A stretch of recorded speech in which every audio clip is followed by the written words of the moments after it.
ప్రియమైన దేవుని వాళ్ళారా, దేవుడు తన మహాకృప చేత మనలందరినీ కాచి కాపాడి మన బ్రతుకు దినంలో మరొక దినాన్ని ఇచ్చి ఈ సాయంకాల సమయంలో ఆయన కూర్చున్నటువంటి మాటలు నేర్చుకోవటానికి దేవుడు మన పట్ల చూపిన మహాకృప కొరకై దేవునికి మొదట కృతజ్ఞతాస్తుతులు తెలియజేస్తూ, అలాగే దేవుని మాటలంటే ఆసక్తి కలిగి ఆయన మాటలు వినాలని వచ్చినటువంటి దేవుని పిల్లలైన మీ అందరికీ మన ప్రభు నామంలో నా వందనాలు తెలియజేస్తున్నాను. పిల్లారా, చిన్న ప్రార్థన చేసుకొని ప్రారంభించుకుందాం. అందరు తల ఉంచినట్లయితే ప్రార్థించుకుందాం. మహాపరిశుద్ధుడా, ప్రేమగల మా కన్న తండ్రి, మీ పరిశుద్ధమైన, ఘనమైన, శ్రేష్టమైన, మహోన్నతమైన మీ నామానికి వందనాలు, స్తోత్రాలు తండ్రి.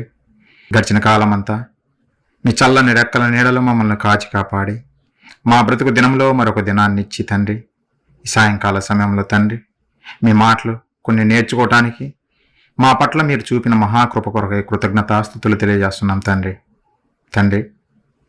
మీ గురించినటువంటి కొన్ని మాటలు మీ పిల్లలకు తెలియజేయాలనే ఆసక్తితో నాయన ఈ మీటింగ్ చేస్తుండగా మాట్లాడుతున్న నాకు తండ్రి సమయోచితమైన జ్ఞానమును, వాక్శక్తిని ప్రసాదిస్తారని, వింటున్న మీ పిల్లలు విని గ్రహించేవారిగా వారి హృదయాలు తెరవమని తండ్రి, ప్రతి ఒక్కరిని మీ మాటల ప్రకారం జీవించి మిమ్మల్ని మహిమపరిచి మీ చెంతకు చేరేవారిగా మమ్మల్ని అందరినీ దీవించమని వేడుకుంటూ, ఈ మీటింగ్ అంతట్లో నాయన మీ కృప చూపి మీ నామానికి మహిమకరంగా మాకు ఆశీర్వాదకరంగా జరిగిస్తారని వేడుకుంటూ, ఈ ప్రార్థన మా ప్రభువును, మా రక్షకుడును, మీ ప్రియ కుమారుడునైన క్రీస్తు వారి పుణ్యనామంలో అడిగి వేడుకొనుచున్నాము తండ్రి, ఆమెన్.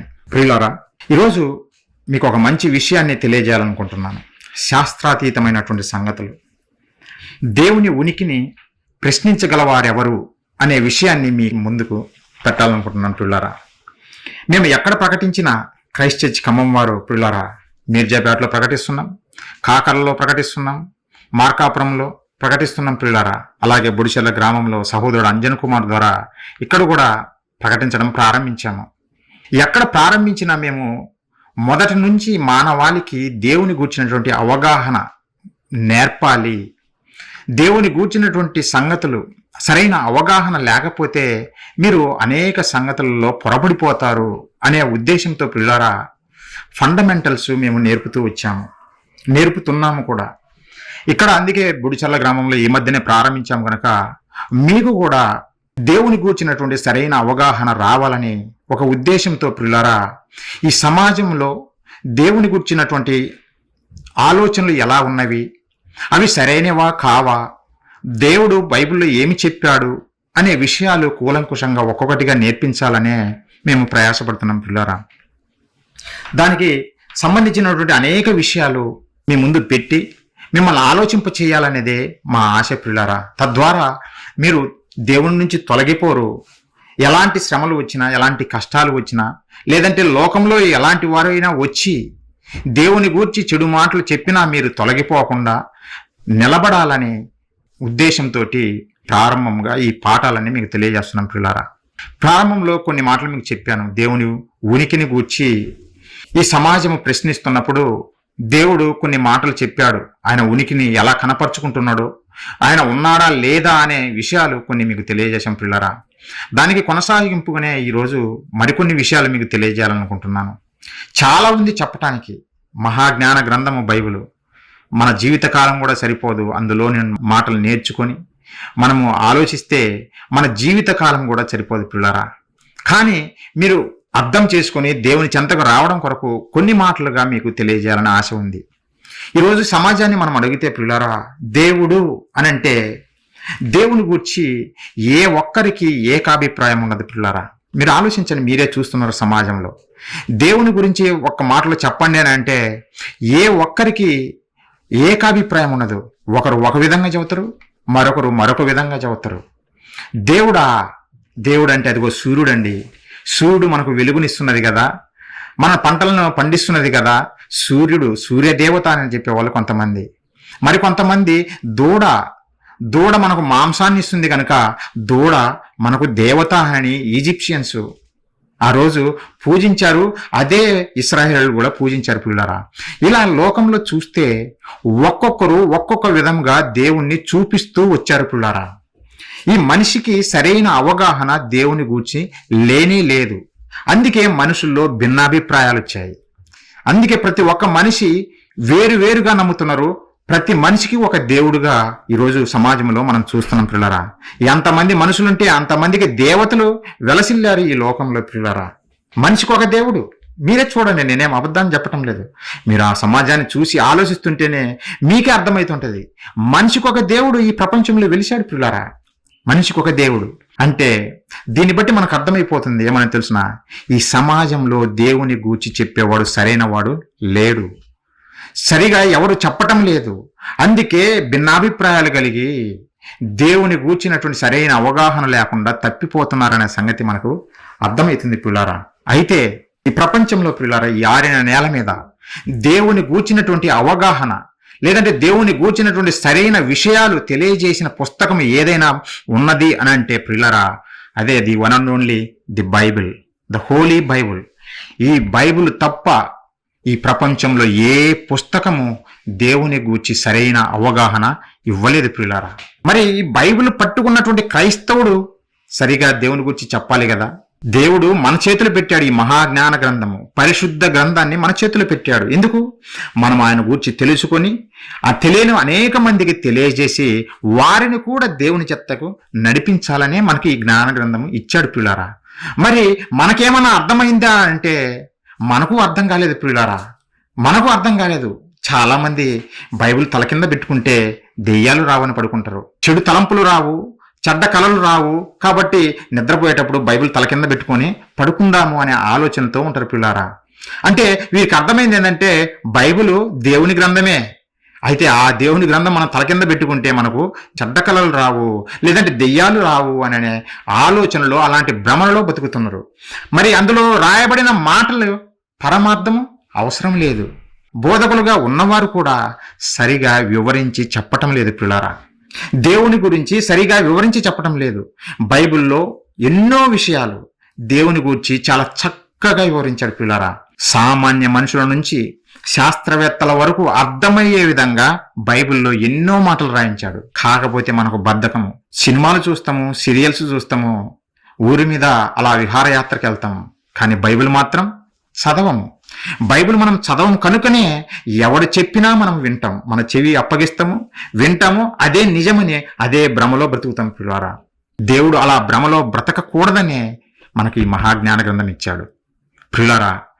ఆ మహాజ్ఞానము సామాన్య ప్రజలైనటువంటి మేము నేర్చుకుని దేవుని కొరకు ఉన్నతంగా బ్రతకాలనే ఈ మాటలు చెబుతూ ప్రతి గ్రామంలో తిరుగుతున్నాం పిల్లారా. క్రైస్ట్ చర్చ్ ఖమ్మం వారు మీకు నేర్పాలి, మాకు విద్య లేదండి, మాకు ఏమి రాదండి అని మీరు అనకండి. అపోస్తులు 12 మంది విద్య లేని వారే, జాలర్లు వాళ్ళు, కానీ భూలోకాన్ని తలక్రిందులు చేశారు అపోస్తులు పిల్లారా. ఎలా? ఈ బైబిల్ పట్టుకునే, మహాజ్ఞాన గ్రంథం చేతిలో పట్టుకునే ఈ ప్రపంచాన్ని తలక్రిందులు చేశారు. అలాంటి బోధలు చేశారు.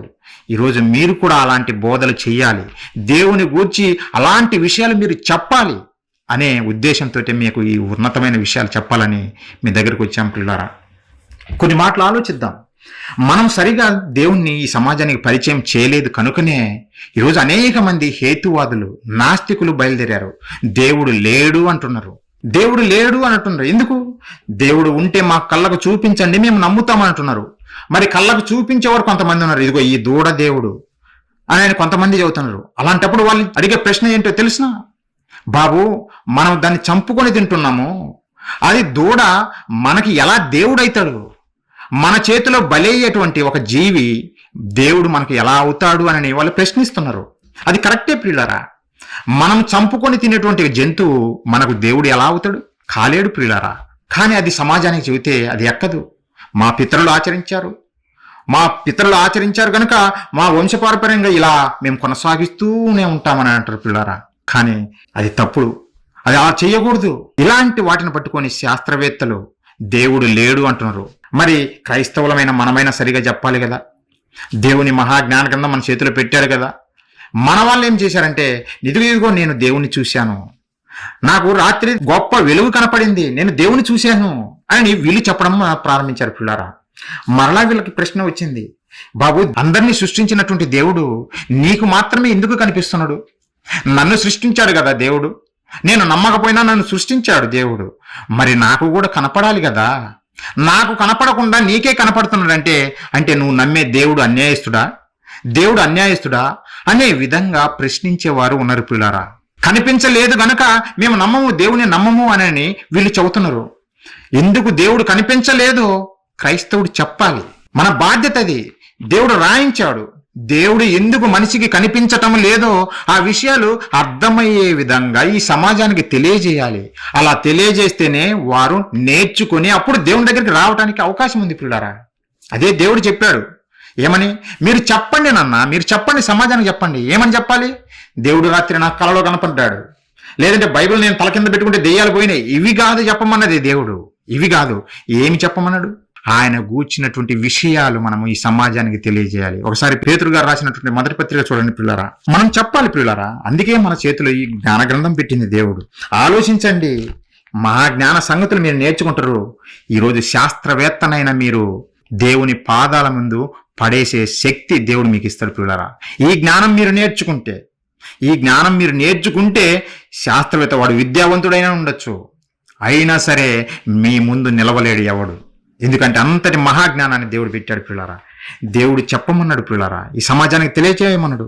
పేతురు గారు రాసినటువంటి మొదటి పత్రిక 3వ అధ్యాయం ప్రియులారా 15-16 వచనాలు ఒకసారి చూడండి. నిర్మలమైన మనస్సాక్షి కలిగిన వారై మీలో ఉన్న నిరీక్షణను గూర్చి మిమ్మును హేతువడుగు ప్రతి వానికిని సాత్వికముతోను భయముతోను సమాధానము చెప్పుటకు ఎల్లప్పుడూ సిద్ధముగా ఉండి అని అంటున్న దేవుడు. ఎందుకు? సమాధానం చెప్పమన్నాడు. ఈరోజు హేతువాదులు, నాస్తికులు ప్రశ్నిస్తున్నారు దేవుని ఉనికిని గూర్చి. దేవుడు కనిపించలేదు గనుక దేవుడు లేడు అని చెబుతున్నారు వీళ్ళు నాస్తికులు. మరి సాత్వికంతో మనం సమాధానం చెప్పాలా లేదా? ఇప్పుడు నువ్వు మరలా తిరుగు ప్రశ్న వేయాలి. నువ్వు దేవుడు కనిపించలేదు కనుక నేను నమ్మను, దేవుడు లేడు అని చెబుతున్నావే. మరి గాలి, నువ్వు పీల్చే గాలి, అబ్బా ఎంత చల్లటి గాలి, ఎంత హాయిగా ఉందని మనం చెబుతామే. మరి నువ్వు చెప్పే ఈ చల్లటి గాలి నాకు చూపించు అని నువ్వు అడిగితే ప్రియులారా వాడు చెప్పలేడు, చూపించలేడు ప్రియులారా. అంటే ఈ ప్రకృతిలో కొన్ని మనము చూడకపోయినా అవి ఉన్నాయనే సంగతి మనము నమ్ముతున్నాము. గాలి మన కంటికి కనపడదు ప్రియులారా. కంటికి కనిపించకపోయినా సరే గాలి ఉంది అని మనం నమ్ముతున్నాం. అది వాస్తవం ప్రియులారా. మరి దేవుడు కంటికి కనిపించలేదని లేడని చెప్పేస్తావా? అది సరైన వాదన కాదు. అలాంటప్పుడు నువ్వు గాలి కూడా లేదని చెప్పాలి శాస్త్రవేత్త, లేదంటే విద్యావంతులు ఎవరైనా సరే దేవుడు లేడు అని చెప్పేవాడు ఎవరైనా సరే గాలి కూడా లేదు అని చెప్పాలి ప్రియులారా. అలా చెప్పరు. గాలిని నేను అనుభవిస్తున్నాను, చల్లటి గాలి వస్తుంది, నేను అనుభవిస్తున్నాను. మరి దేవుణ్ణి నేను ఎలా అనుభవిస్తున్నాను, దేవుని నాకు ఎలా ఎక్స్పీరియన్స్ అవుతున్నాడు అని ప్రశ్నించే వాళ్ళు మూర్ఖులు కూడా ఉన్నారు ప్రియులారా. ఒక టేస్ట్, రుచికరమైన భోజనం నువ్వు చేస్తున్నప్పుడు ఆ రుచి చాలా బాగుందంటావు. ఆ రుచి ఎలా ఉంటుందో నువ్వు చూపిస్తావా? కళ్ళకు మనం చూపించగలమా? చూపించలేము ప్రియులారా, చూపించలేము. ఒక శబ్దము నువ్వు వింటావు కానీ కళ్ళకు చూపించలేవు ప్రియులారా. ఈ ప్రకృతిలో అనేకమైనవి ఎన్నో ఉన్నాయి, మన కంటికి కనిపించవు కానీ అవి ఉన్నాయి ప్రియులారా, అవి ఉన్నాయి. మరి వీరేంటి దేవుడు కనిపించాలి కదా ఉంటే అని వీళ్ళు ప్రశ్నిస్తున్నారు. అంటే వీరి వాదన సరైనది కాదు. వీరు దేవుడు అంటే నమ్మరు గనక ఏదో పిచ్చి వాదనలు చేస్తుంటారు. అందుకే దేవుడు ఏమని చెప్పాడో తెలిసిన? క్రైస్తవుడా మనకే చెబుతుంటే దేవుడు ఏం చెప్పాడో తెలిసిన? ఇలా పిచ్చిగా మాట్లాడేటువంటి వారిని చూసి దేవుడు ఏం చెప్పాడో తెలుసా? ఒకసారి చూడండి. పేతురు గారు రాసినటువంటి మొదటి పత్రిక 2వ అధ్యాయము 15వ వచనం ప్రియులారా. 15వ వచనము. ఏలయనగా మీరిట్లు యుక్త ప్రవర్తన గలవారై అజ్ఞానముగా మాట్లాడు మూర్ఖుల నోరు మూయుట దేవుని చిత్తము. ఇలా అజ్ఞానముగా మాట్లాడుతుంటారు. దేవుడు నా కంటికి కనిపించలేదు కనుక నేను నమ్మనని మూర్ఖంగా వాదిస్తుంటారు పిల్లరా. ఇలాంటి వారి నోరు మూయించమని దేవుడే చెప్పాడు. ఇలాంటి వారి నోరు మూయించాలి. నోరు మూయించడం అంటే వెళ్ళి కొట్టడం కాదు, వెళ్ళి చంపేయడం కాదు. కొంతమంది మత ఛాందసవాదులు ఇలానే చేస్తున్నారు. అతిగా మాట్లాడితే నోరు మూపించాలని చంపేస్తున్నారు. అది చేతగాని వాడు చేసే పని. చేతగాని వాడు చంపుతాడు పిల్లరా. చేతనైన వాడు, జ్ఞానమున్నవాడు వాదిస్తాడు, జ్ఞానం చేత నిరూపించాలి. ఈరోజు క్రైస్తవుడు చేయాల్సింది దేవుడు ఉన్నాడని నిరూపించాలి. దేవుడే చెప్పాడు, ఇలా మూర్ఖంగా మాట్లాడే ప్రతి ఒక్కని నోరు మూయించండి నాన్న దేవుడే మనకు సెలవిచ్చాడు పిల్లారా. ఏ క్రైస్తవుడైనా సరే ఇలా మూర్ఖంగా మాట్లాడే జనాల యొక్క నోరు మూయిస్తున్నారా? నోరు మూయించే మాటలు చెబుతున్నారా? కనిపించరు. దేవుని నమ్ము, కడుపు నొప్పి పోతుంది. దేవుని నమ్ము, అద్భుతాలు, స్వస్థతలు, గొప్ప గొప్ప కార్యాలు జరుగుతాయి. ఇవే చెబుతారు తప్ప ఆయన ఉనికి, ఆయన ఉన్నాడు అనే సంగతి రుజువులతో చూపించేవారు ఎవరున్నారు పిల్లరా? కరువయ్యారు.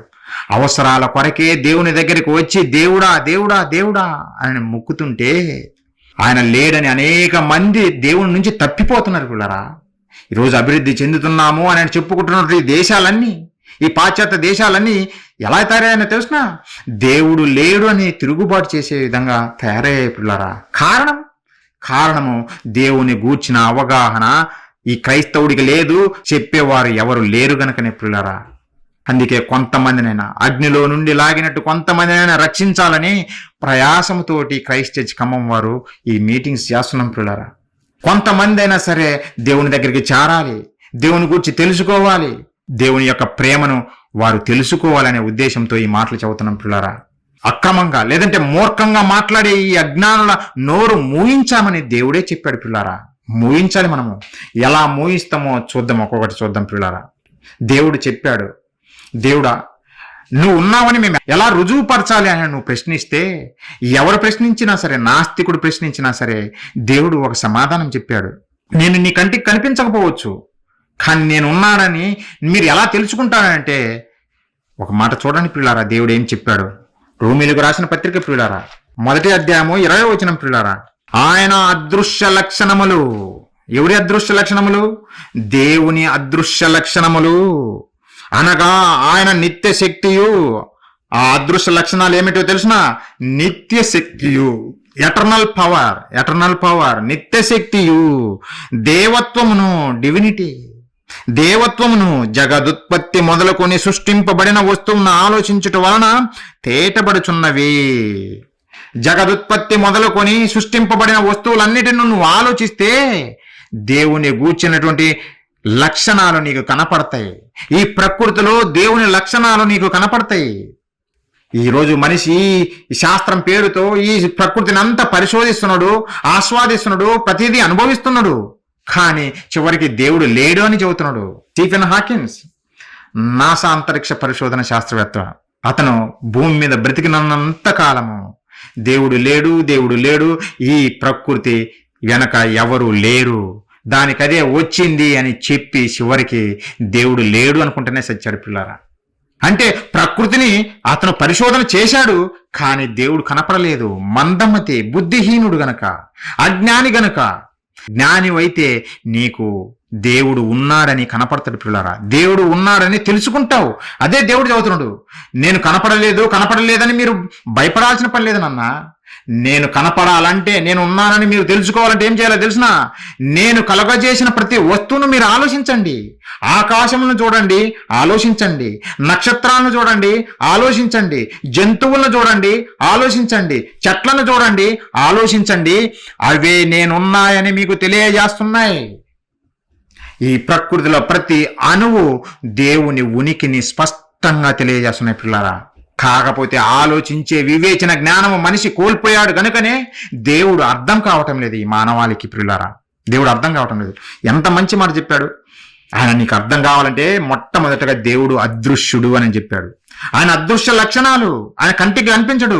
మనవారు ఎందుకు బైబిల్ చేతబెట్టుకొని సంకలు పెట్టుకొని దేవుణ్ణి నేను చూశాను, ఇలాంటి వారు ఎవరు వచ్చినా మీరు జాగ్రత్త పడండి పిల్లారా, జాగ్రత్త పడండి. దేవుడు రాయించిన మాట మీ దగ్గర బైబిల్ ఉంటే ఓపెన్ చేసి చూడండి. మీ కొరకు ఏదో ప్రసంగము ఊది వెళ్ళిపోవటానికి కోసమని నేను రాసుకొని రాలేదు. బైబిల్లో ఏమి చెప్పబడిందో అదే మీ కళ్ళకు చూపించి వాస్తవాలు తెలియజెప్పటానికి వచ్చాం పిల్లారా. రోమిలకు రాసిన పత్రిక 1వ అధ్యాయం 20వ వచనంలో దేవుడు చెబుతున్న మాటలు, ఆయన అదృశ్య లక్షణములు. దేవుడు అదృశ్యుడే, అలాగని లేనివాడు కాదు. ఈరోజు కంటికి కనిపించటం లేదు అంతే. కంటికి కనిపించనంత మాత్రాన లేనివాడు కాదు, ఉన్నవాడాయన. అనగా ఆయన నిత్య శక్తియు, దేవత్వమును, జగదుత్పత్తి మొదలుకొని సృష్టింపబడిన వస్తువులను ఆలోచించుట వలన మీకు తేటపడుచున్నవి. దేవుడు కనపడతాడు ప్రియులారా. ఈ ప్రకృతిని ఆలోచిస్తే దేవుడు కనపడతాడు. ఆయన లక్షణాలు మనకు కనపడతాయి. ఎలా కనపడతాయి? ఎలా కనపడతాయి ప్రియులారా? దేవుడు నిత్య శక్తి అని అన్నాడు. అంటే ఎటర్నల్ పవర్. ఎటర్నల్ పవర్ అంటే ఎప్పుడూ ఉండేదన్నమాట. ఎప్పుడూ ఉండే శక్తి. ఎప్పుడు ఎలా ఉంటుంది? ఎప్పుడు ఎలా ఉంటుంది శక్తి అనుకుంటున్నారా? ఆది లేదు, అంతము లేదు, ప్రారంభం లేదు, ముగింపు లేదు శక్తికి ప్రియులారా.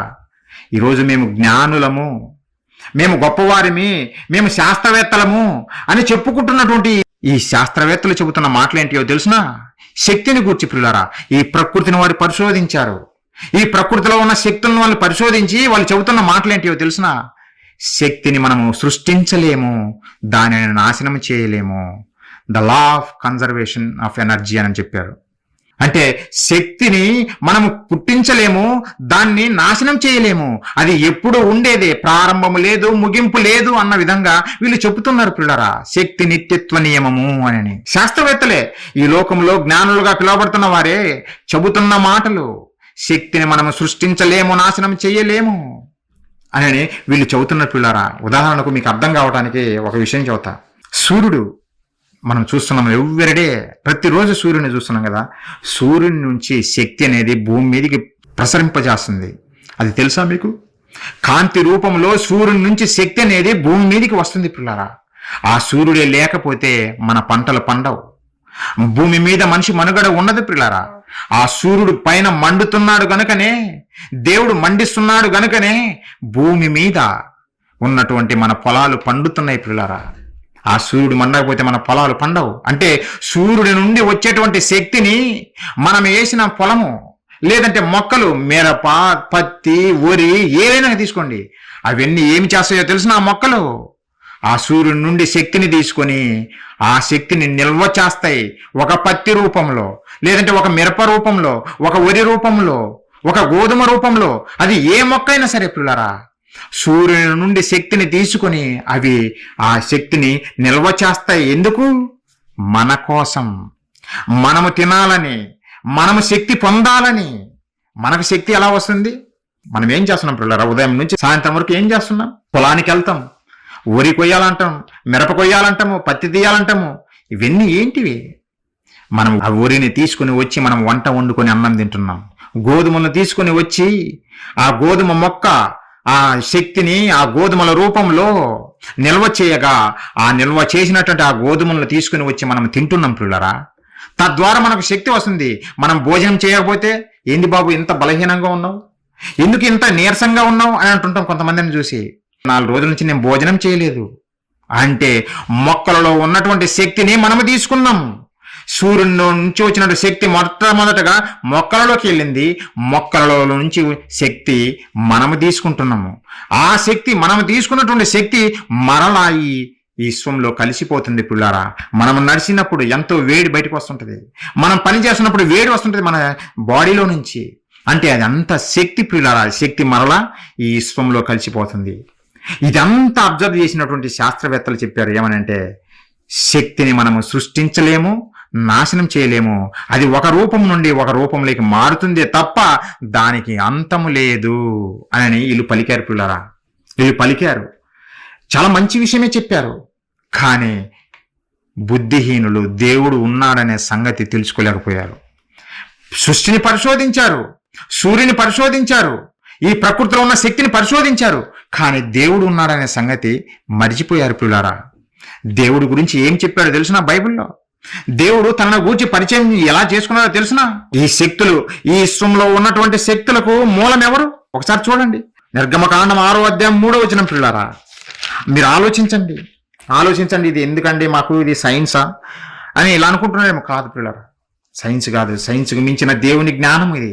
ఒకసారి చూడండి, నిర్గమకాండం 6వ అధ్యాయం 2-3 వచనాలు పిల్లారా. 2-3 వచనాలు నేను చదువుతున్నా. మరియు దేవుడు మోషేతో ఇట్లనెను, నేనే యెహోవాను. దేవుడు చెబుతుండే మోషేతో, నేనే యెహోవాను మోషే, నేను సర్వశక్తి గల దేవుడను. సర్వశక్తి గల దేవుడను. దేవుడు ఎవరు? సర్వశక్తి గల దేవుడు. దేవుడు ఆత్మ గనుక, యోహాను సువార్త 4వ అధ్యాయం 24వ వచనం మనం చదివితే, దేవుడు ఆత్మ గనుక. ఆత్మ అంటే the great power. Almighty God, the great power ప్రియులారా. మనకు అర్థమయ్యే భాషలో మనం అర్థం చేయించడం కోసం ఆత్మాన్ని రాయించాడు అంతే. దేవుడు చదువుతున్న తన గురించి, నేను సర్వశక్తిమంతుడైనటువంటి దేవుణ్ణి. భూమి మీద ఈ విశ్వంలో ఎన్నో శక్తులు ఉన్నాయి. శాస్త్రవేత్తలు కనుగొన్నారు ఏంటంటే 4 రకాలైన శక్తులు ఈ విశ్వంలో ఉన్నాయి. అవి గ్రావిటేషనల్ ఫోర్స్, లేదంటే గురుత్వాకర్షణ శక్తి అని చెబుతున్నారు. గురుత్వాకర్షణ శక్తి అంటే పదార్థానికి మధ్య ఆకర్షణ శక్తి ఉంది. పదార్థానికి మధ్య ఆకర్షణ శక్తి ఉంది. అంటే ఈ విశ్వంలో ఎన్నో నక్షత్రాలు ఉన్నాయి. అలాగే ఆ నక్షత్రాల్లో సూర్యుడు కూడా ఒక నక్షత్రం అయితే, ఆ నక్షత్రం సూర్యుని చుట్టూ తిరుగుతున్న ఒక గ్రహము భూమి అయితే, ఆ సూర్యుని చుట్టూ 8 గ్రహాలు తిరుగుతున్నాయి. ఇవన్నీ సూర్యుని చుట్టూ తిరగటానికి కారణం ఏమిటో తెలుసునా? గురుత్వాకర్షణ శక్తి, గ్రావిటేషనల్ ఫోర్స్ అని అంటారు ఇంగ్లీష్లో. ఈ గురుత్వాకర్షణ శక్తి ఈ విశ్వంలో ఉంది అని శాస్త్రవేత్తలు చెబుతున్నారు. మరొక శక్తి విద్యుదయస్కాంత శక్తి, మరొక శక్తి బలమైన కేంద్రక శక్తి, బలహీనమైన కేంద్రక శక్తి. ఈ 4 శక్తులు ఈ విశ్వాన్ని నడిపిస్తున్నాయని ఈ శాస్త్రవేత్తలు నమ్ముతున్నారు పిల్లారా. మరి ఈ శక్తులను సృష్టించినది ఎవరు? అదే దేవుడు చెప్పాడు, మీరు సృష్టిని పరిశోధించండి, అప్పుడు నేను ఉన్నానని ఆ సృష్టి మీకు తెలియజేస్తుందని దేవుడు చెప్పాడు. సృష్టిని పరిశోధించారు శాస్త్రవేత్తలు, కానీ దేవుడు ఉన్నాడనే సంగతి మాత్రము పక్కన పెట్టేశారు పిల్లారా. ఈ శక్తులన్నిటికీ మూలము సర్వశక్తిమంతుడైనటువంటి దేవుడు పిల్లారా. దేవుడు సర్వశక్తిమంతుడు గనుకనే ఆ సర్వశక్తిమంతుడే వీటన్నింటిని సృష్టించాడు. ఎందుకు? నీవు అనుభవించాలని. అనుభవించి నువ్వు సృష్టికర్త అయిన దేవుణ్ణి, సర్వశక్తివంతుడైనటువంటి దేవుణ్ణి నువ్వు తెలుసుకొని ఆ దేవుని దగ్గరికి రావాలని, పిల్లారా. ఉదాహరణకు నేను చెబుతా, కరెంటు ఇప్పుడు మనము కరెంటు పెట్టుకొని ఈ ప్రోగ్రాం జరిగిస్తున్నాం కదా. ఆ కరెంటు పోయిందనుకో, ఆ ప్రొజెక్టర్ మీద నా బొమ్మ కనపడదు పిల్లారా, నా మాట వినపడదు. అంటే కరెంటు ఉంటేనే మనము చూడగలము బొమ్మ. కరెంటు ఉంటేనే, అంటే కరెంట్ అంటే శక్తి పిల్లారా, శక్తి. ఆ శక్తి ఉంటేనే మనము ఆ స్క్రీన్ మీద బొమ్మను చూడగలము. ఆ శక్తి ఉంటేనే ఆ బాక్సుల ద్వారా మీరు నా మాటలు వినగలరు. ఒకవేళ శక్తిని తీసేయండి, కరెంట్ ఆపేయండి, బొమ్మ పనిచేయదు, సౌండ్ రాదు. మరి కరెంటును నాకు చూపియండి అని నేను అనగలనా? మీరు చెప్పగలరా ఎక్కడుందండి కరెంటు అని చెప్పగలరా? చెప్పలేం పిల్లరా. కరెంటును, శక్తిని చూడలేము, అనుభవిస్తాం. శక్తిని చూడలేం పిల్లరా, అనుభవిస్తాం. కరెంటు నేను పట్టుకొని నేను అనుభవించాలనుకోకూడదు, ఉపయోగించుకోవాలి. మన ఇంట్లో టీవీని నడిపిస్తుంది, మన ఇంట్లో ఫ్యాన్ను నడిపిస్తుంది, మన ఇంట్లో ఏసీని నడిపిస్తుంది. ఏది? Power, current. మనిషి ఈ ప్రకృతిలో నుంచి చేసుకున్నటువంటి ఒక చిన్న శక్తి పిల్లరా కరెంటు. ఆ శక్తితోటే ఈ రోజు మనిషి మనుగడ జరుగుతుంది. ఫోన్లో ఛార్జింగ్ లేదు, ఛార్జింగ్ పెట్టు అని కరెంటు దగ్గరికి వెళ్తావు.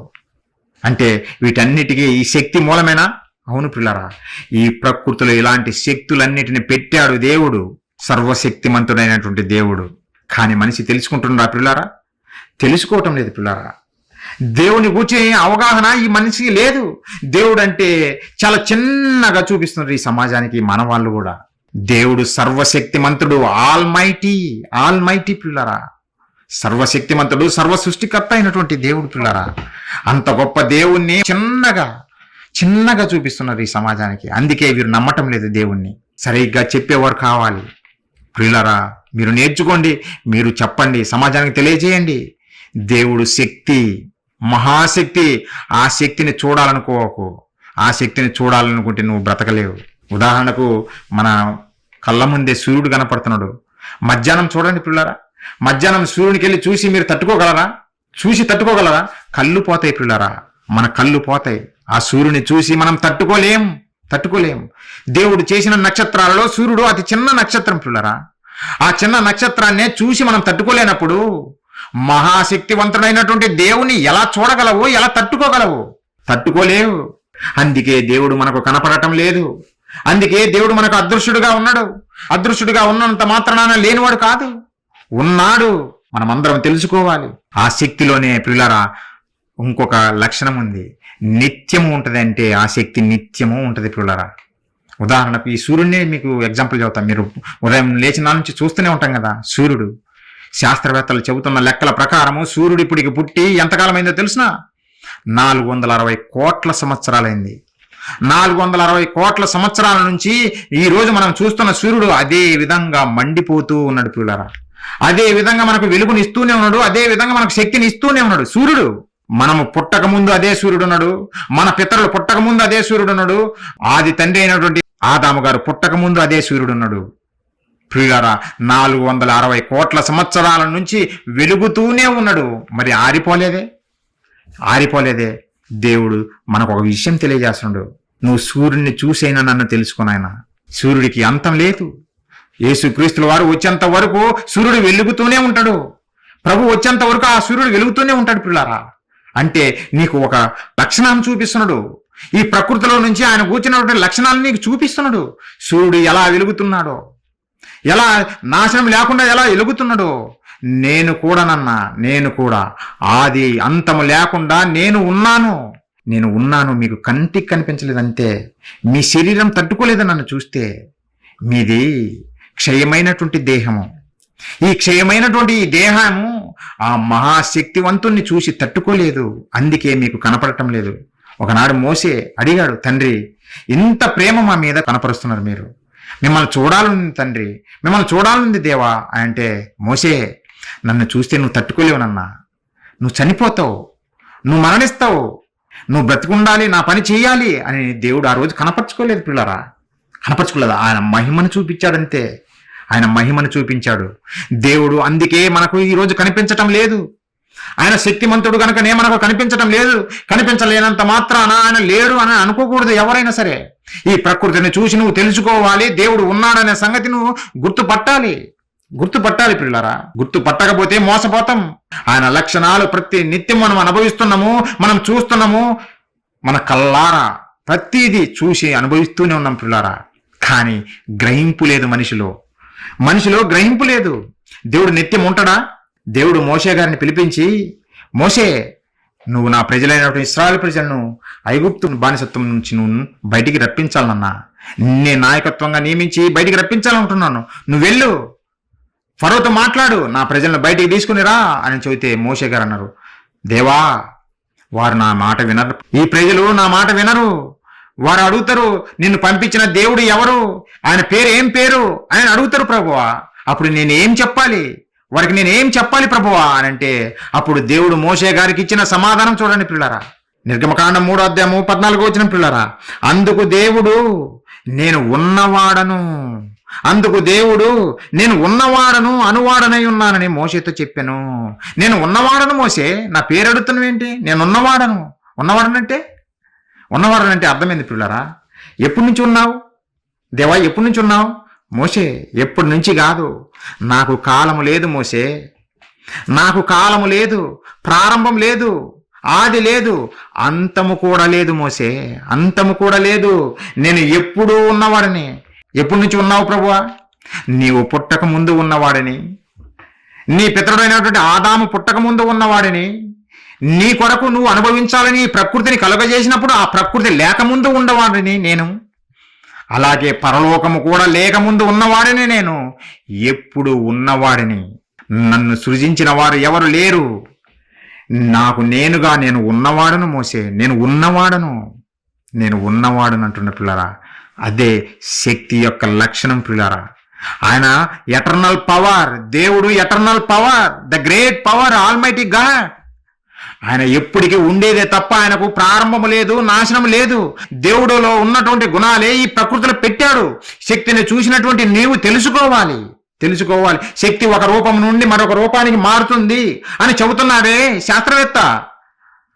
శక్తికి నాశనం లేదు, ప్రారంభం లేదు అని చెబుతున్నవే. మరి ఆ శక్తిని సృష్టించినటువంటి పరలోకపు కన్న తండ్రికి దేవునికి కూడా నాశనం లేదు నాయన, అంతము లేదు, అలాగే ప్రారంభం లేదు. ఎందుకు నమ్మావు? ఈ శక్తిని చూసినటువంటి నీవు నిన్ను సృష్టించిన సృష్టికర్త ఉన్నాడనే సంగతి నువ్వు తెలుసుకోవాలి ప్రియులారా. కానీ ఈరోజు అజ్ఞానులుగా వీళ్ళు మారుతున్నారు. అందుకే ఈ అజ్ఞానుల మూర్ఖుల నోరు మూయించడం కొరకే ఇలాంటి మాటలు మీకు తెలియజేస్తున్నాం పిల్లారా. మీరు ఇంతకుముందు ఇలాంటి మాటలు వినిండకపోవచ్చు. ఏమని అంటారు? మార్కాపురంలో ఒక బోధకుడు బయలుదేరాడు. ఏమోనండి కొంతమంది మేము హల్లేలూయా చెబితే వీళ్ళు చెప్పరండి, అంటే దేవుని స్తుతించడం వీళ్ళకి నచ్చదండి అని వెటకారంగా పెద్ద గొంతుతోటి హల్లేలూయా అనుకుంటూ చెబుతున్నారు పిల్లారా. హల్లేలూయా అంటే దేవుని స్తుతించడం అంట. బైబిల్ పట్టిన బోధకుడు ఎంత అజ్ఞానంలో బ్రతుకుతారనే సంగతి పిల్లారా నాకు వీరిని చూసిన తర్వాత అర్థమైంది ప్రియులారా. అసలు హల్లెలూయా అనే మాటకు అర్థం తెలిసిన ఈ బోధకుడికి, క్రైస్తవ బోధకుడికి, నువ్వు చెప్పాల్సింది హల్లెలూయా కాదు నాన్న, శాస్త్రవేత్తను తలదన్నే బోధ నువ్వు చెయ్యాలి. బైబిల్లో రాయబడింది. నువ్వు నేర్చుకో. వ్యాపారం పెట్టావు అంతే, వ్యాపారం చేస్తున్నావు ప్రజలతోటి, ధనం వస్తుంది హల్లెలూయా అంటావు, కింద ఉన్న హల్లెలూయా చెప్పబోతే మీ చేయి పడిపోతుంది, మీ నోరు పడిపోతుంది అని ఇలా రంకెలు వేసేసుకుంటూ చెప్పుకుంటావు. అసలు ఇంతకు హల్లెలూయా అంటే అర్థం ఏందో తెలుసా? మమ్మల్ని కూడా కొంతమంది అంటున్నారులేండి, ఏమని అంటే, ఏందండి వీరి బోధల్లో హల్లెలూయా చెప్పరే, హల్లెలూయా స్తుతి చెప్పాలి కదా, దేవునికి స్తుతించడం తప్పు కాదు కదా అని వీళ్ళు చదువుతున్నారు. ప్రియులారా, వాక్యం తెలియని వారు ఇలాంటి మాట్లాడతారు. ఒకసారి చూడండి, నేను ఆ మాటలు చూపిస్తా, మీకు అర్థం తెలియజేస్తా. మేము ఎందుకు అలా మాట్లాడటం లేదో మీకు తెలియజేస్తున్నా. మనుషులందరూ, క్రైస్తవులు ఏమనుకుంటారో తెలుసునా, మేము దేవుని స్తుతిస్తున్నాం. ఎలా? స్తుతి స్తుతి స్తుతి స్తుతి ఆరాధన, స్తుతి స్తుతి స్తుతి స్తుతి ఆరాధన అనుకుంటా మంచిగా పియానో, డ్రమ్ము, డొక్కు, డోలు వాయించుకుంటా ఎంత బాగుంది, చాలా ఆహ్లాదకరంగా ఉంది, చాలా ఆనందంగా ఉంది, ఎంత బాగా స్తుతించాం దేవుణ్ణి అనే భ్రమలో బతుకుతుంది ఈరోజు క్రైస్తవ సమాజం. ప్రియులారా, అంటే నువ్వు స్తుతి స్తుతి స్తుతి స్తుతి ఆరాధన అంటే దేవునికి స్తుతి కలుగుతుందా? దేవునికి స్తుతి కలుగుతుందా ప్రియులారా? ఇలాంటి ఆరాధన యందు మనుషులందరూ ఇచ్చగలిగి ఉన్నారు, అదే చేయాలని ఆలోచన ఉన్నారు. ఇలాంటి ఆరాధన దేవుడు ఏమన్నాడో తెలుసా? ఒకసారి చూడండి, బైబిల్ చూడండి ప్రియులారా. కొలస్సీలకు రాసిన పత్రిక, దేవుని గూర్చినటువంటి లక్షణాలు, ఎన్నో ఉన్నతమైన లక్షణాలు ఈ ప్రకృతిలో పెడితే అవి చెప్పకుండా, దేవుని ఉనికిని ప్రశ్నించే వాడిని దేవుని పాదాల ముందు పడేయకుండా, ఇలాంటి దేవదూత ఆరాధనలు చేసుకుంటూ దేవుని మేము స్తుతిస్తున్నామని భ్రమలో బతుకుతున్నారు. ఆ భ్రమలో బ్రతికింపజేస్తున్నారు ఈ బోధకులు. ప్రియులారా, పౌలు గారు చెబుతున్నారు, ఇలాంటి వాడిని అందరిని చూసి ఆ రోజు పౌలు గారు చూసి చెబుతున్నారు. ప్రియులారా, కొలస్సీలకు రాసిన పత్రిక 2వ అధ్యాయము 18-19 వచనాలు. ప్రియులారా, అతి వినయాసక్తుడై పాటలు పాడేటప్పుడు చూడండి ఎలా ఉంటారు, ఇంకా లీనమైపోతారు, కళ్ళు మోస్తారు, ఇంకా బాడీ అంతా ఇలా ఇలా ఇలా ఇలా ఇంకా అలా మూగిపోతుంటది. అంటే దేవునికి స్తుతి వచ్చేసినట్టే. మనోడు మ్యూజిక్లో లీనమైపోతుంటాడు. మ్యూజిక్ ఆఫ్ చేయి, నువ్వు మ్యూజిక్ ఆఫ్ చేయడా? ఎవరు ఆపేసింది? ఇంకా నోట్లో నుంచి మాట రాదు. మ్యూజిక్ ఉంటేనే ఇక్కడ మౌత్ పనిచేస్తుంది, లేదంటే పని చేయదు. దేవుడు చెబుతుండు పౌలు గారి ద్వారా. ప్రియులారా, ఒకసారి చూడండి, అతి వినయాసక్తుడై దేవదూత ఆరాధన యందు ఇచ్చగలిగి, దేవదూత ఆరాధన, హోలీ హోలీ హోలీ, పరిశుద్ధుడా. దేవదూతల పరలోకంలో దేవుని ఇలానే స్తుతిస్తున్నారు. పిల్లరా, పరిశుద్ధుడా. పరలోకపు గడప కమ్ములు కూడా కదిలే విధంగా వణికిపోతున్నాయి. భూలోకంలో గడప కమ్మలు కాదు, పరలోకంలోనే ఉన్నటువంటి గడప కమ్ములు కూడా వణికిపోతున్నాయి, దద్దరిల్లిపోతున్నాయి వాళ్ళు స్తుతించే విధానం బట్టి. పరిశుద్ధుడని కొంతమంది దేవదూతలు దేవుని అలా పొగుడుతున్నాయి. ఈరోజు మనిషి కూడా ఎలా పొగుడుతున్నాడో తెలుసున్న దేవుని, అదే స్తుతి. దేవదూత ఆరాధన యందు ఇచ్చగలిగిన వారై ఏమని చేస్తున్నారు తెలుసున, వీళ్ళు తాను చూచిన వాటిని గూర్చి గొప్పగా చెప్పుకొనుచు, తన శరీర సంబంధమైన మనస్సు వలన ఊరక ఉప్పొంగుచు, శిరస్సును హత్తుకొనని వాడెవడను మీ బహుమతిని అపహరింపనీయకుడి. ఇలాంటి వారు వస్తారు, ఆరాధనని వస్తారు. అసలైన ఆరాధన ఏందో తెలియదు, అసలైన స్తుతి ఏమిటో తెలియదు. ప్రియులారా, ఇలాంటివి చేస్తే మనిషి మారడు. ప్రియులారా, స్తుతి అంటే మనిషి మారడు. అది కాదు ఆరాధన, అది కాదు దేవునికి స్తుతి. భర్త వస్తాడు భార్య దగ్గరికి, my dear I love you అని అంటాడు. I love you my dear అని అంటే భార్య మురిసిపోతుంది మొదటిసారి. ఐ లవ్ యూ టూ అండి, నేను కూడా నిన్ను ప్రేమిస్తున్నాను, ఎంత ప్రేమ నా మీద అని భార్య కూడా చెబుతుంది. తర్వాత వచ్చి, ఏమండి స్కూల్కు మన పిల్లల్ని పంపుతున్నాం కదా, మన పిల్లలకు ఫీజు కట్టాలండి, 10,000 ఖర్చు అవుతుంది, 10,000 ఇవ్వండి అండి, ఫీజు కట్టేస్తానంటే, my dear I love you అని అన్నాడు అనుకో, భార్య ఏమనుకుంటుంది, వీడికి చెవుడా, నేను చెప్పే మాటలు వినపడుతున్నాయా లేదా, నేను పిల్లల ఖర్చు కోసం డబ్బులు ఇవ్వమని అడుగుతుంటే వీడేంది ఐ లవ్ యూ చదువుతున్నాడు, ఇంతకుముందు చెప్పావు బాగానే ఉంది మంచిది, ఇప్పుడు అవసరమైంది పని చెయ్యాలి, పనికి డబ్బులు ఇవ్వాలి కదా, పిల్లల కోసం డబ్బులు ఇవ్వాలి కదా, డబ్బులు ఇవ్వండి అని అంటే I love you my dear అని అన్నాడు అనుకో, భార్యకు ఇదేదో తేడా క్యాండిడేట్ అని అనిపిస్తుంది. మరొకసారి, ఏమండి ఇంట్లో అన్నం ఉండటానికి కూడా ఏమి రైస్ లేవండి, లేదంటే భోజన పదార్థాలు లేవండి, మీరు వెళ్ళి కొంత డబ్బు తీసుకుని వెళ్ళి మనకు కావాల్సిన ఆహార పదార్థాలు కొనండి అని అంటే, my dear I love you అని అనుకో మరలా, అప్పుడు జుట్టు పట్టుకొని వీపు విమానం మోత మోగిస్తుంది.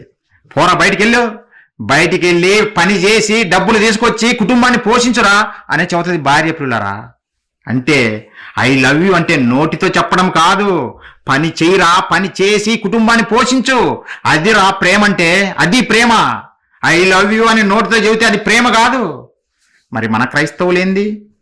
స్తుతి స్తుతి స్తుతి స్తుతి ఆరాధన అనుకుంటా అసలు లీనమైపోతారు పిల్లరా, లీనమైపోతారు. పాడండి, పాడొద్దని నేను అనటం లేదు. అంతకు మించి నువ్వు స్తుతి చేయాల్సిన విధానం వేరు. నువ్వు నోటితో పలికితే ఏమొస్తుంది? దేవునికి స్థుతి. దేవునికి స్థుతి రాదు పిల్లరా, నీకు ఆనందం వస్తుంది అంతే, నీ మనసు ఉప్పొంగుతుంది అంతే.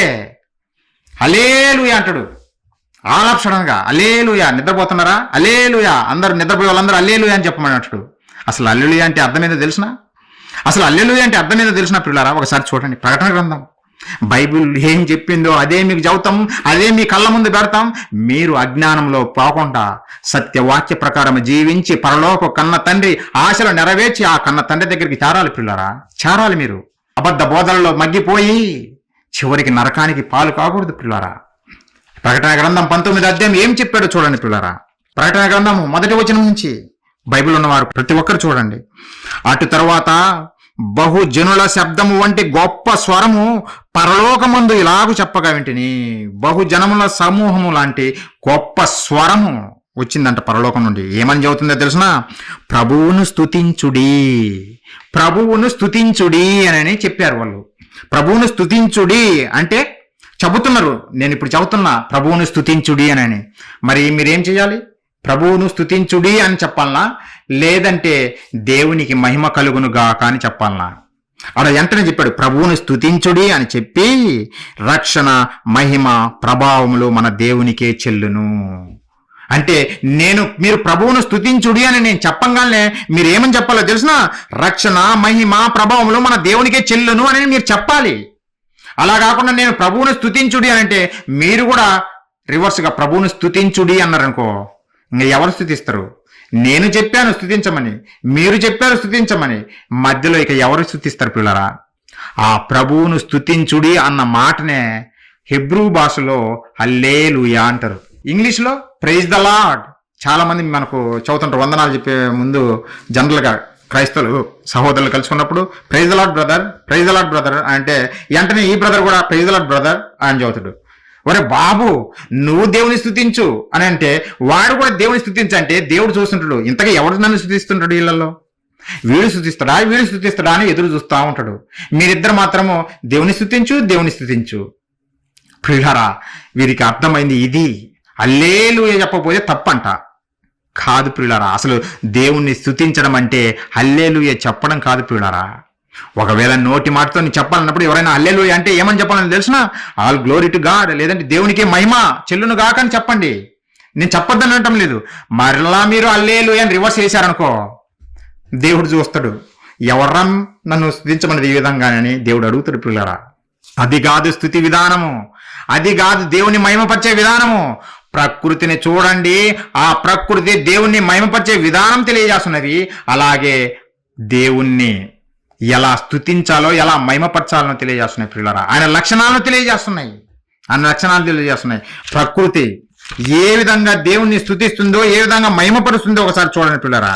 ఇవన్నీ మీకు అర్థం కాకపోతే మీరు కూడా పప్పులో కాలేసినట్టే. తర్వాత ఎవరిని మారుస్తారు? ఈ విధంగా చెప్పి ఎవరిని మార్చలేం పిల్లరా. చాలేరా మాకు దేవుడు ఉన్నాడు పో అని చెబుతారు. మాకు దేవుడు ఉన్నాడు లేరా, నువ్వేం మాకు చెప్పేది అని అంటారు పిల్లరా. అది కాదు అసలైన జ్ఞానం. ఇక్కడ చూడండి, కీర్తనల గ్రంథము 19వ అధ్యాయం 1వ వచనం పిల్లరా. 1వ వచనం, ఆకాశములు దేవుని మహిమను వివరించుచున్నవి, అంతరిక్షము ఆయన చేతిని పనిని ప్రచురపరుచుతున్నది. ఆకాశములు దేవుని మహిమపరుస్తున్నాయంట. ఎలా మహిమపరుస్తున్నాయి? మనలాగా ఏమైనా పాటలు పాడుతున్నాయా? స్తుతి స్తుతి అని కానీ, దేవునికి మహిమ మహిమ అని ఏమన్నా చెబుతున్నాయా పిల్లరా? ఎప్పుడైనా విన్నరా? ఆకాశంలో మనం చెప్పినట్టుగా స్తుతి గాని హల్లెలూయా అని కానీ చెప్పడం మీరు ఎప్పుడైనా విన్నారా? లేదు పిల్లరా, లేదు. మనం వినము. కానీ అవి దేవుని మహిమను తెలియపరుచుతున్నాయి ప్రియులారా. దేవుణ్ణి మహిమపరుచున్నవి, దేవుని మహిమను వివరించుచున్నవి. ఎలా? దేవుని మహిమను ఎలా వివరించుచున్నవి? ఆకాశ నక్షత్రాలను చూస్తే అవి ఎప్పుడు వెలుగుతూనే ఉన్నవి. నిత్య శక్తిగా మన కళ్ళ ముందు ఆకాశంలో ఉన్న నక్షత్రాలన్నీ వెలుగుతున్నాయి. ఆ వెలుగుతున్న నక్షత్రాలు మనకు తెలియజేస్తున్నాయి, వాటిని కలగజేసిన సృష్టికర్త అయిన దేవుడు నిత్యము ఉంటాడు. ఆయన నిత్యము ఉంటాడని దేవుని మహిమపరుస్తున్నాయి, దేవుని గూర్చి తెలియజేస్తున్నాయి మనకు ప్రియులారా. దేవుని గూర్చి తెలియజేస్తున్నాయి. నీ దేవుడు నిత్యము ఉండేవాడు అని తెలియజేస్తున్నాయి ప్రియులారా. నిత్యము ఉండేవాడా దేవుడు?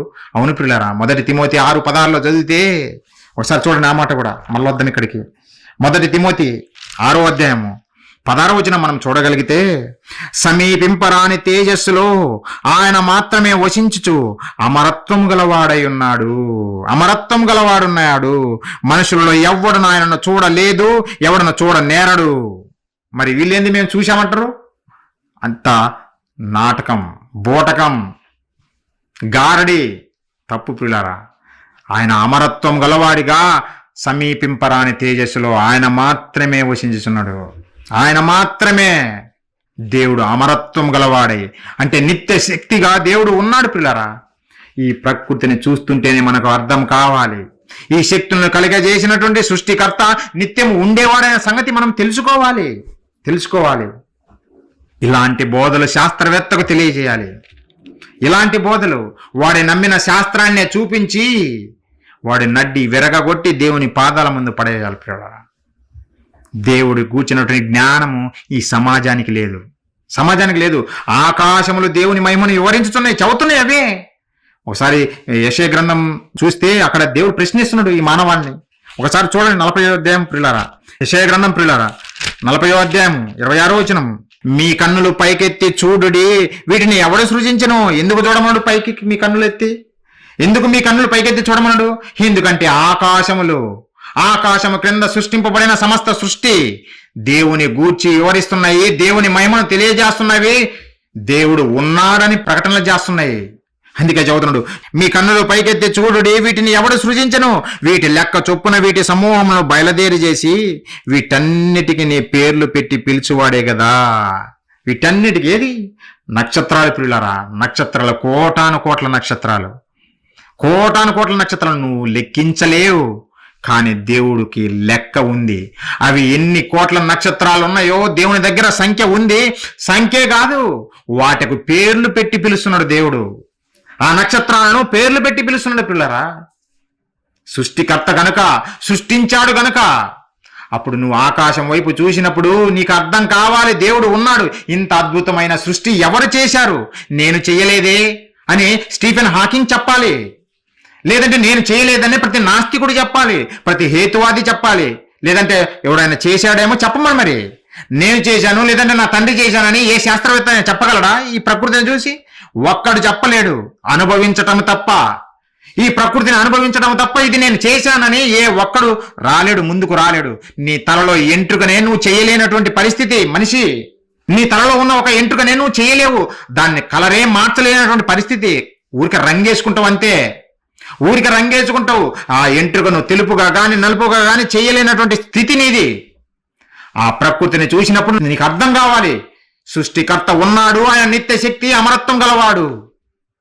మన కళ్ళకు ముందు ఎన్ని పెట్టి నిందుకో తెలుసుకొని ఆయన దగ్గరికి రావాలని. కానీ ఈరోజు అనుభవిస్తున్నావు కానీ ఈ ప్రకృతిని, ఆ పరలోక కన్న తండ్రిని తెలుసుకోకుండా, ఆయన ప్రేమను తెలుసుకోకుండా ఆయన మీద తిరుగుబాటు చేస్తుంటే ఏమి చేయాలి? తోలు తీస్తాడు ఒక రోజు పిల్లరా. అందుకే యేసుక్రీస్తుల వారు రాబోతుండు. ఎందుకో ప్రతి ఒక్కడి తోలు వలచటానికే వస్తున్నాడు. ప్రేమామయుడు, కరుణామయుడు, దయామయుడు అని చెప్పడం కోసం కాదు. ఒకరోజు వచ్చాడు, కరుణ చూపించాడు, రక్షించాడు, ఆ రక్షణ మార్గం మన మధ్య పెట్టాడు. ఇది వినకుండా నమ్మకుండా నువ్వు అబద్ధాల వైపు వెళ్తూ చివరికి దేవుడు లేడని తిరిగితే ఒకరోజు నీకు దేవునితో దెబ్బలు పడక తప్పదు పిల్లారా. దేవుని చేతులు నువ్వు పడటం తప్పదు. ఆ లోపే ఈ భూమి మీద ఉన్నప్పుడే మనం తెలుసుకోవాలి. దేవుడు ప్రశ్నిస్తున్నాడు, అడుగుతున్నాడు, నువ్వు చేసావా? శాస్త్రవేత్త స్టీఫెన్ హాకింగ్, నువ్వు చేసావా? ఇప్పుడు లేళ్ళండి పోయాడు. దేవుడు లేడు లేడు అనుకుంటూనే చచ్చాడు.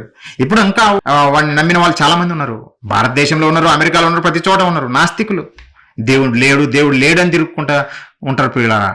మరి నువ్వు చేసావా ఈ ప్రకృతిని? ఈ ఆకాశం వైపు నువ్వు చూస్తే దేవుని మహిమను అవి తెలియజేస్తున్నాయి, దేవుడు ఉన్నాడని తెలియజేస్తున్నాయి. భారతదేశం ఢిల్లీలో పిల్లరా తాజ్ మహల్, షాజహాను తన భార్య మీద ప్రేమతోటి ముంతాజ్కు ఒక సమాధి కట్టాడు.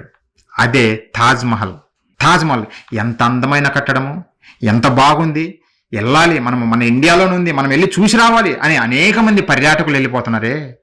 మన ఇండియాలోనే కాకుండా ఈ ప్రపంచవ్యాప్తంగా ఉన్న ప్రజలందరూ ఇండియాలో తాజ్ మహల్ ఉంది, ఒక సమాధి అయినా సరే చాలా అందంగా కట్టారు, మనం వెళ్ళి చూడాలి అని పర్యాటకులు పరుగుని వస్తున్నారే. ఎందుకు అంటే తాజ్ మహల్ ఇండియా మహిమను తెలియజేస్తుందా? అవును. ఇండియా యొక్క గొప్పతనాన్ని తెలియజేస్తుందా? అవును. ఎంత మంచి కట్టడము, గ్రేట్ వండర్ అని చెప్పావే తాజ్ మహల్ని చూసి, గ్రేట్ వండర్. అలాగే ఈజిప్ట్ పిరమిడ్స్ ఈజిప్ట్ యొక్క మహిమను తెలియజేస్తున్నాయి. గ్రేట్ వాల్ ఆఫ్ చైనా యొక్క మహిమను తెలియజేస్తుంది. అంటే నువ్వు కట్టుకున్నటువంటి నిర్మాణాలే నీ దేశ యొక్క ప్రఖ్యాతిని తెలియజేస్తున్నాయే. నువ్వు నిర్మించినటువంటి నిర్మాణాలు అవి మరొకరు కట్టచ్చు. తాజ్ మహల్ను మరొకటి నిర్మించవచ్చు, పిరమిడ్స్ మరొక విధంగా మనం నిర్మించవచ్చు. వాటిని చూసే నువ్వు మురిసిపోతున్నావు, అవే మా దేశానికి ఖ్యాతి తెచ్చి పెడుతున్నాయని నువ్వు అంటున్నవే. ఆకాశం వైపు నువ్వు చూసినప్పుడు ఏమనిపించాలి? అబ్బా ఎంత అందమైన ఆకాశము, ఎంత అందమైన ప్రకృతి ఇది, ఎవరు చేశారు అనే ప్రశ్న కనీసం నీలో రావాలి కదా. అది రాదు పిల్లారా. ఈ మనిషికి రావటం లేదు. కఠినుడైపోతున్నాడు ఈరోజు సమాజంలో పిల్లారా. కఠినుడుగా ఉండకుండా తెలివితో ఆలోచించాలని ఈ మాటలు చదువుతున్నాం పిల్లారా. దేవుడు ఉన్నాడని ఆయన మహిమను ఈ ఆకాశములు తెలియజేస్తున్నాయి పిల్లారా. ఈ ఆకాశములు దేవుని తెలియజేస్తున్నాయి. హల్లేలూయా అని చెప్పటం లేదు ఆకాశములు, స్తుతి అని పాడటం లేదు ఆకాశములు. దేవుని యొక్క ఆయన యొక్క నైపుణ్యత, ఆయన యొక్క మహిమ ఎంత ఉన్నతమైనదో, ఎంత గొప్పదో ఈ ఆకాశాన్ని చూస్తే నీకు అర్థమవుతుంది. ఒక తాజ్ మహల్ చూసే షాజహాన్ అబ్బా ఏమి కట్టాడురా బాబు అని అంటుంటే, ఈ ఆకాశాన్ని చూసినప్పుడు నువ్వు అనాల్సింది అబ్బా ఎంత గొప్ప సృష్టి ఇది, మహా అద్భుతం అని పలకాలి. ప్రతి ఒక్కడు పలకాలి, కానీ పలకటం లేదు పిల్లరా, అనటం లేదు. ఎంత బాధపడుతుంది దేవుడు.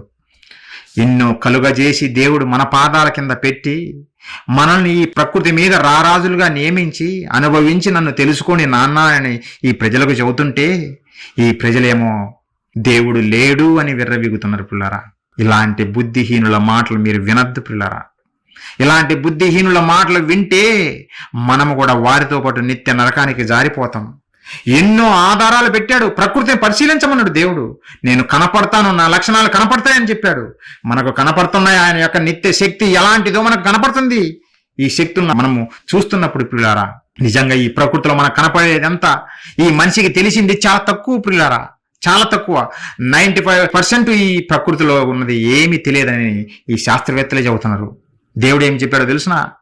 ఈ ప్రకృతిలో నీకు తెలిసకపోయినా నాకు తెలుసునన్నా, అసలు ఈ ప్రకృతిలో నేను పెట్టినవన్నీ ఎలాంటివో తెలుసునా? ఒకసారి చూడండి పిల్లలు, యోబు గ్రంథము 26వ అధ్యాయం పిల్లరా. దేవుడు చేసినటువంటి ఈ ప్రకృతిలో ఇవన్నీ దేంతో సమానం అంటే దేవుడు చెబుతుండే పిల్లరా. 26 యోబు గ్రంథం 26:14 వచనము, ఇవి ఆయన కార్యములలో స్వల్పములు, ఇవి దేవుని కార్యాలలో స్వల్పములు. ఏవి? కోటాను కోట్ల నక్షత్రాలు నువ్వు లెక్కించలేవే, నీ దగ్గర లెక్కనే లేదే. అయితే అవి కూడా దేవుని కార్యాలలో చాలా స్వల్పములంట, చాలా చిన్నివంట. ఆయన గూర్చి ఇప్పుడు మనకు వినపడుతున్నటువంటి మాటలు కూడా ఎలాంటివో తెలుసునా? ఆయన చదువుతున్నాడు పిల్లారా. ఆయన గూర్చి మనకు వినపడుచున్నది మిక్కిలి మెల్లనైన గుసగుస శబ్దము లాంటిదే కదా. మిక్కిలి మెల్లనైన గుసగుస శబ్దము లాంటిదే కదా. గర్జనను చేయు ఆయన మహాబలము ఎంతైనది గ్రహింపగలవాడెవడు? ఎవడనున్నాడా?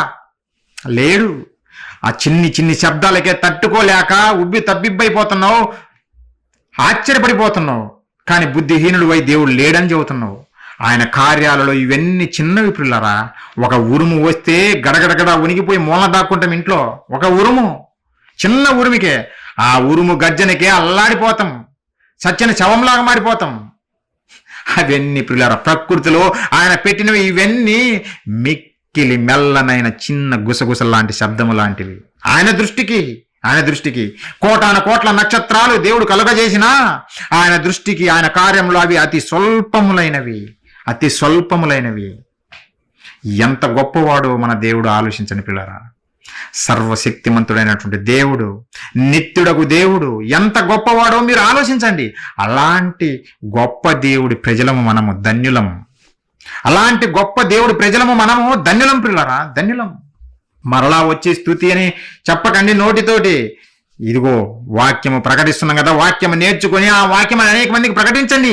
అదే నువ్వు మహిమపరచడము దేవుణ్ణి, అదే నువ్వు స్తుతి చేయడం. యేసుక్రీస్తుల వారు చెప్పారు. ఏమన్నాడో తెలిసిన యేసుక్రీస్తుల వారు? చివరిగా మాట చూడండి పిల్లరా, ముగించుకుందాం. యోహాను సువార్త పిల్లరా 17వ అధ్యాయము 4వ వచనం పిల్లరా.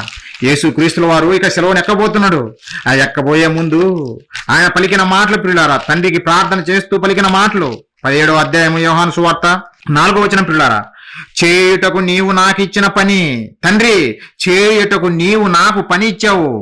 నోటితో స్తుతి అని కాదు, హల్లెలూయా అని కాదు చెప్పమన్నది.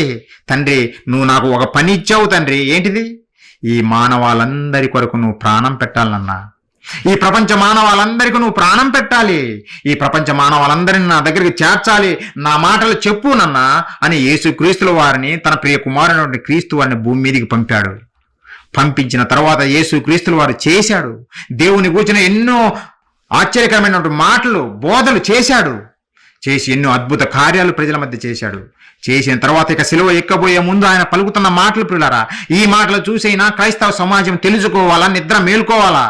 దేవుని మహిమపరచడం అంటే మ్యూజిక్ ఇన్స్ట్రుమెంట్ పెట్టి కొట్టడం కాదు, నోటితోటి స్తుతి అనడం కాదు, హల్లెలూయా అని చెప్పడం కాదు. కానీ వారు ఏదైతే సులభముగా ఉంటుందో అదే పాటిస్తారు. నోటి మాట ఏముందండి? ఎన్నో మాటలు మాట్లాడుతుంది, అన్ని చేస్తుందే ఏంది? చేయదు. నోరుంది కనుక మాట్లాడతాం, వదిలేస్తాం. తర్వాత భార్యను ఈరోజు ఐ లవ్ యూ అంటాం, రేపు తీసుకువెళ్ళి కొట్టేస్తావు. అలాగే భర్త కూడా భార్యను ఈరోజు ఐ లవ్ యూ అంటావు, రేపు మళ్ళా ఆ భార్యను మోసం చేసి వెళ్ళిపోతావు. నోరు ఉంది కనుక నీ ఏదో మాట్లాడతావు. నోరు కాదు మాట్లాడాల్సింది, ఆ నోటితో దేవుడు ఏం చెప్పమన్నదో చెప్పాలి. స్తుతి అంటే రాదు దేవునికి స్తుతి ప్రియులారా. యేసుక్రీస్తుల వారికి నిజంగా నేను స్తుతి అని భూమి మీద బతికినంత కాలం చేసింటే ఈరోజు మానవాళికి రక్షణ వచ్చేదా? ఆలోచించండి. ఎవరైనా యేసుక్రీస్తుల వారి అయినా మనలాగా ఆరాధన చేస్తే, మనలాగా స్తుతిస్తే ఈరోజు ప్రపంచ మానవాళికి రక్షణ వచ్చేదా? ఆలోచించండి. వచ్చేది కాదు ప్రియులారా.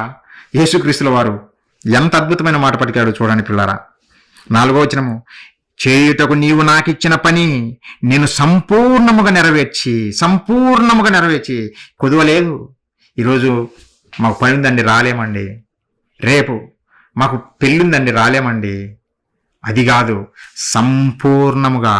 ఎక్కడ మీటింగు? బయలుదేరు, దేవుని మాటలు ప్రకటించాలి. రేపు వెళ్దాం, ఎల్లుండి వెళ్దాం. భూమి మీద ఆయుష్ ఉన్నంత కాలము చెయ్యాలి పిల్లారా. యేసుక్రీస్తుల వారు అదే చేశారు. నిద్రాహారాలు మానేశాడు, ప్రతిరోజు తినడమే. అదే చదువుతుండు. ఆయన చేసిన తర్వాత ప్రార్థన చేస్తుండు. మనం చేయకముందు ప్రార్థన చేస్తాం, మనం చేయకముందు ఏ పని చేయం, కానీ ప్రార్థన చేస్తాం. కానీ యేసుక్రీస్తుల వారు పని సంపూర్ణముగా నెరవేర్చి పలుకుతున్న మాటలు పిల్లారా. చేయుటకు నీవు నాకు ఇచ్చిన పని నేను సంపూర్ణముగా నెరవేర్చి భూమి మీద నిన్ను మహిమపరిచితిని తండ్రి అని ప్రార్థన చేస్తుండే పిల్లారా. అంటే దేవునికి ఎలా మహిమ కలుగుతుంది? దేవుడు నీకు నాకు ఇచ్చినటువంటి పనిని నువ్వు కంప్లీట్ చేస్తే దేవునికి మహిమ కలుగుతుంది. స్తుతి అని పాడితే రాదు దేవునికి మహిమ.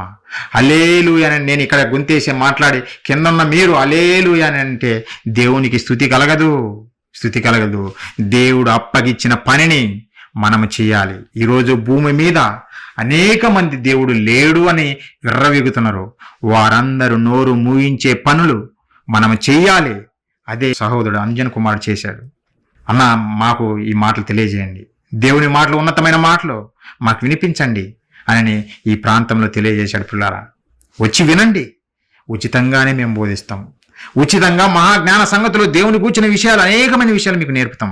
వచ్చి వినండి, అనేక మందికి వినిపించండి, నేర్పించి వారిని కూడా దేవునిలో గొప్పవారిగా తీర్చిదిద్దని పిల్లారా. యేసుక్రీస్తుల వారే ఆయన పని చేసి కంప్లీట్ చేసి నిన్ను మహిమపరిచాను తండ్రి అని అన్నాడే. మనము ఊరికే నోటితో చెప్పేసి మహిమపరిచానంటే ఏమన్నా సమంజసం ఉందా పిల్లారా? కాదు పిల్లారా. ఈ ప్రకృతిని చూసైనా మనం నేర్చుకోవాలి. ప్రకృతి చెబుతుంది, దేవుని లక్షణాలను మనం ఎదుట పెడుతుంది, మనం చూసి తెలుసుకోవాలని. ఆ ప్రకృతి తెలియజేస్తుంది దేవుని ఎలా మహిమపరచాలని. కాబట్టి పిల్లారా, దేవుడు ఉన్నాడంటే ఉన్నాడు. సర్వ సృష్టికర్త అయిన దేవుడు ఉన్నాడు. ఆయన అదృశ్యుడుగా ఉన్నాడు. మనం చూడలేము, చూస్తే తట్టుకోలేము. ఈ రోజున్న చిన్న చిన్న శక్తులనే మనం తట్టుకోలేము. ఒక కరెంటు పట్టుకుంటేనే తట్టుకోలేము, చచ్చిపోతారు. కరెంటు చిన్న శక్తి. అలాంటిది దేవుని చూసి తట్టుకోగలమా? తట్టుకోలేం పిల్లరా. అందుకే ఆయన అదృశ్యుడిగా ఉన్నాడు. కానీ ఒకరోజు చూస్తాం. అదే నిరీక్షణతో మనం బ్రతుకుతున్నాం. ఒకరోజు చూస్తున్నాం. యేసుక్రీస్తుల వారు అందుకే మన దగ్గరికి రాబోతున్నాడు, తీసుకెళ్లటానికి, తండ్రి దగ్గరికి చేర్చడం కొరకు క్రీస్తుల వారు రాబోతున్నారు పిల్లరా. అదే నిరీక్షణ కలిగి ఉండండి. దేవుని ప్రేమ చాలా ఉన్నతమైనది పిల్లరా.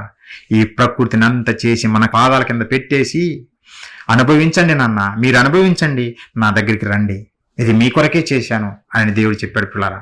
అదే ప్రకృతి చేస్తున్నది, అదే ప్రకృతి కూడా చెబుతుంది పిల్లరా.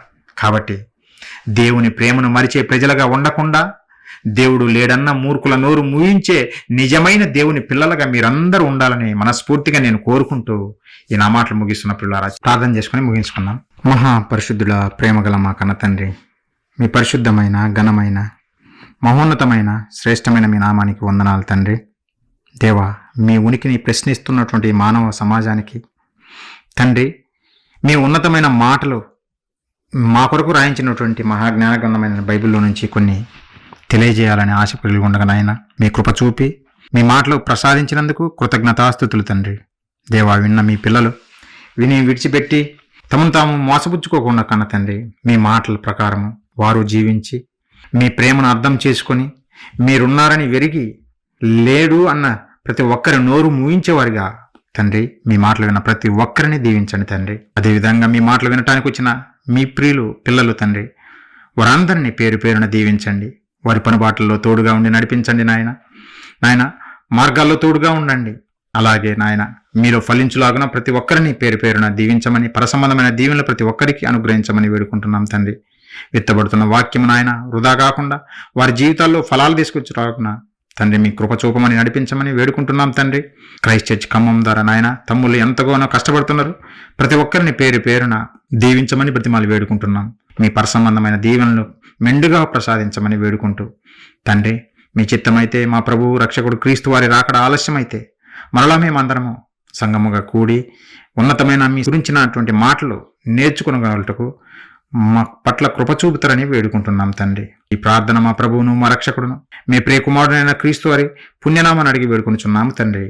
ఆమేన్. మనందరి తండ్రి అయిన దేవుని ప్రేమ, మన రక్షకుడు క్రీస్తు వారి మహాకృప, పరిశుద్ధాత్మ దేవుని అన్యోన్య సహవాసము మనకును సకల పరిశుద్ధులకును దేవుని చిత్తము చొప్పున జరిగిస్తున్న ప్రతి ఒక్కరికి తోడై ఉండి నడిపించునుగాక. ఆమేన్. ప్రియులారా, మీ అందరికీ ప్రభు నామంలో వందనాలు తెలియజేస్తున్నాము.